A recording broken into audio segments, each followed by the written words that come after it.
Review late आता है तो सब्सक्राइब करो ना, मैं तो सेम डे ले आऊंगा रिव्यू, तुम सब्सक्राइब तो करो। स्पॉइलर फ्री रिव्यू है, बिंदास एंड तक देखना, कोई टेंशन वाली बात नहीं है, एंजॉय।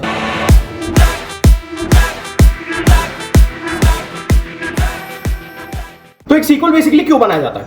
मेरे हिसाब से इसकी 3 मेजर वजह हो सकती हैं। पहली तो ये कि पहली फिल्म लोगों को इतनी पसंद आ गई, वो कैरेक्टर लोगों को इतना भा गया कि प्रोड्यूसर्स को, डायरेक्टर को अंडर प्रेशर वो फिल्म बनानी पड़ गई।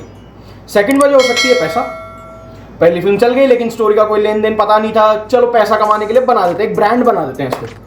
और तीसरी वजह हो सकती है कि एक प्रोड्यूसर के पास, एक राइटर के पास, एक डायरेक्टर के पास एक जेन्युइनली अच्छी कहानी मौजूद थी। रेड 2 जो है वो सेकंड रीजन और थर्ड रीजन के बीच में कहीं झूलती दिखती है कि एक जेन्युइनली अच्छी कहानी मौजूद थी या डेवलप करी गई। सेकंड तो फिर पैसा है, वो तो मेन वजह है सबसे ज्यादा। लेकिन कभी कभी जो दूसरा रीजन है यानी कि पैसा या ब्रांड, वो प्रोड्यूसर पे इतना हावी हो जाता है कि कुछ मिस्टेक्स, मेजर मिस्टेक्स हो ही जाती हैं।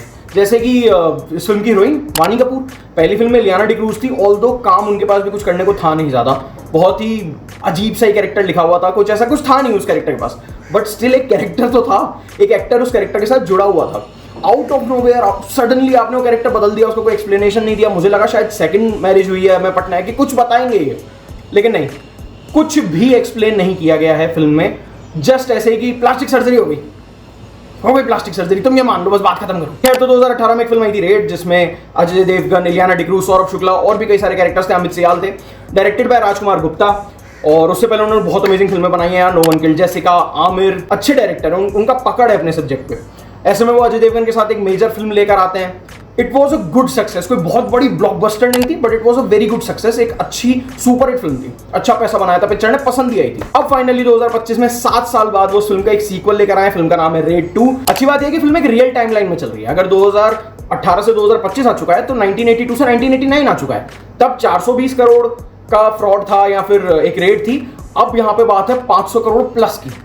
अगर आज के टाइम में देखें तो 10,000 crore, 12,000 crore, I don't know how much this is, मैं तो भाई सोच भी नहीं सकता इतना बड़ा फिगर, उसकी रेड पड़ रही है। लास्ट टाइम तो सौरभ शुक्ला, इस बार हैं रितेश देशमुख यानी कि दादा भाई मनोहर धनखड़। अच्छा, सौरभ शुक्ला तो सिर्फ राजा जी थे भाई, ये तो अपनी सिटी भोज में भगवान से कम नहीं माना जाता इनको, कैबिनेट मिनिस्टर है अगला। पहली फिल्म में ऐसा था कि एक हवेली के अंदर ही मेजर फिल्म बनाई हुई थी या कहानी कही हुई थी। अगर ये वापस वही कर देते तो हमारे लिए बोरिंग हो जाता, एक नॉवेल्टी फैक्टर खत्म हो जाता, क्योंकि वो नॉवल थी चीज की और अलग अलग जगहों से पैसा निकल रहा है, कुछ फ्रेश था देखने में। यहाँ पे इन्हें ये बात समझ में आ गई कि अगर हमने ये रिपीट कर दिया ना तो जनता नहीं सहेगी भाई, और इन्होंने उस चीज को बहुत ही अच्छे से टैकल करा है। कहानी में स्केल बढ़ा दी है, कैरेक्टर्स बढ़ा दिए हैं और कहानी कहने का तरीका काफी अलग हो गया है, काफी फ्रेश हो गया है। रेड है लेकिन वो रेड तक कैसे पहुंचेंगे वो एक बहुत इंपॉर्टेंट चीज है, वो एक बहुत इंपॉर्टेंट एक कैरेक्टर प्ले करती है अपने आप में। इस फिल्म की कहानी है, इस फिल्म की वो रेड, वो 75th रेड बहुत बड़ा कैरेक्टर प्ले करती है इस फिल्म में। दादा भाई जो है यानी जो रितेश देशमुख प्ले कर रहे हैं, he is not like Saurabh Shukla भाई, वो स्मार्ट है, सुअव है, वो बहुत आगे की सोच के चल रहा है। अजय देवगन का कैरेक्टर अगर एक कदम आगे तो वो 10 कदम आगे। अजय देवगन को परेशान भी कर रहा है, अजय देवगन के साथ खेल भी रहा है। अजय देवगन में आपको फ्रस्ट्रेशन दिखेगी कि यार मैं रेट नहीं डाल पा रहा यार, एक ईमानदार आदमी हूं, सही काम करना चाह रहा हूं पर हो ही नहीं पा रहा, करूं क्या, मैं गलती कहां कर रहा हूं, वो चीज दिख रही है अजय देवगन में। तो कहानी अच्छी है, कुछ जगह गड़बड़ है क्योंकि सेकंड हाफ में कहानी थोड़ी सी कंफ्यूजिंग सी हो जाती है, बट अच्छी बात यह है कि स्लो कहीं नहीं पड़ती है। It is a good watch. अच्छा, फिल्म में एक स्टार है, एक सुपरस्टार है एंड देन एक अजय देवगन है। मैं समझाता हूं कैसे।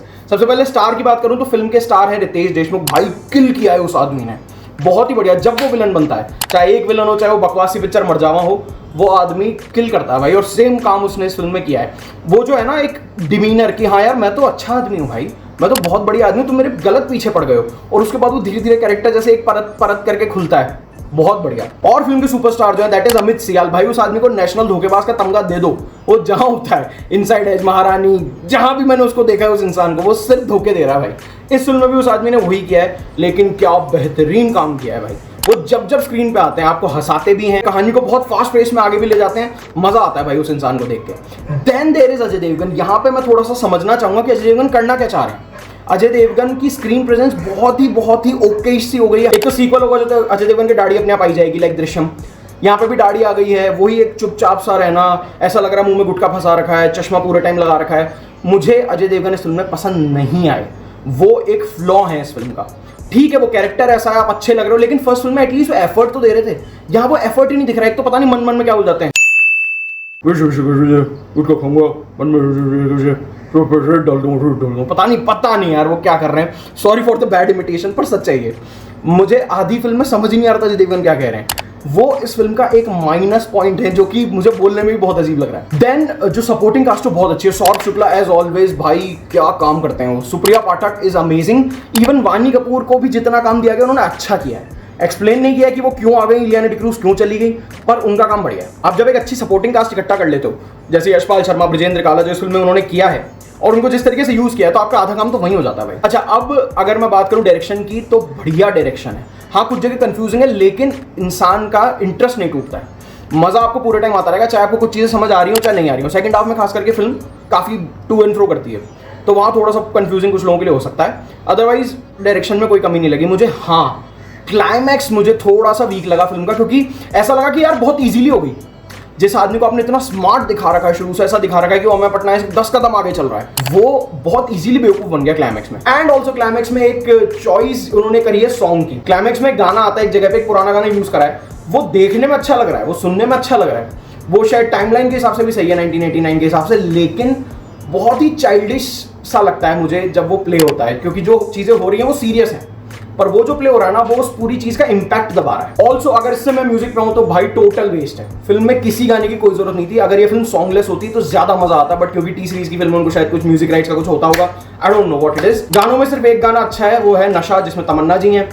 अब वो इसलिए अच्छा नहीं है कि गाना अच्छा है, बट हुज कंप्लेनिंग, तमन्ना जी हैं भाई, हुज कंप्लेनिंग। तुम्हें प्रॉब्लम है तो तुम्हें, मुझे तो नहीं है, आई एम नॉट कंप्लेनिंग भाई साहब। ऑल्सो इस फिल्म का सबसे बड़ा प्लस पॉइंट है इसका बीजीएम। भाई बैकग्राउंड म्यूजिक इतना जबरदस्त है, पूरी फिल्म में इंटरेस्ट बनाए रखने में एक बहुत बड़ा हाथ है उसका भी। अच्छा, अब अगर ओवरऑल फिल्म पे आऊं तो it is a good watch, it is a वर्दी सीक्वल। अगर आप जाने की सोच रहे हैं तो बेशक जाओगे। मेरी तरफ से तो फिल्म को 3.5 स्टार है भाई। मुझे फिल्म बेहद पसंद आई है, जनता को भी आ रही है, फिल्म अच्छा खासा पैसा छाप रही है, एक हिट मिल गई है बॉलीवुड को बहुत टाइम बाद, आराम से आप फैमिली के साथ बैठ के एंजॉय कर सकते हो। एक और चीज है जो आप फैमिली के साथ एंजॉय कर सकते हो, वो हमारा चैनल, क्योंकि हम भी बहुत क्लीन चीजें रखते हैं भाई, कुछ गलत सलत नहीं करते। तो इस बात को याद रखो, चैनल को लाइक शेयर सब्सक्राइब करके जाओ, मजा करो जीवन का, गर्मी बहुत है, गन्ने का रस पीते रहना। शब खैर, जय हिंद, वंदे मातरम।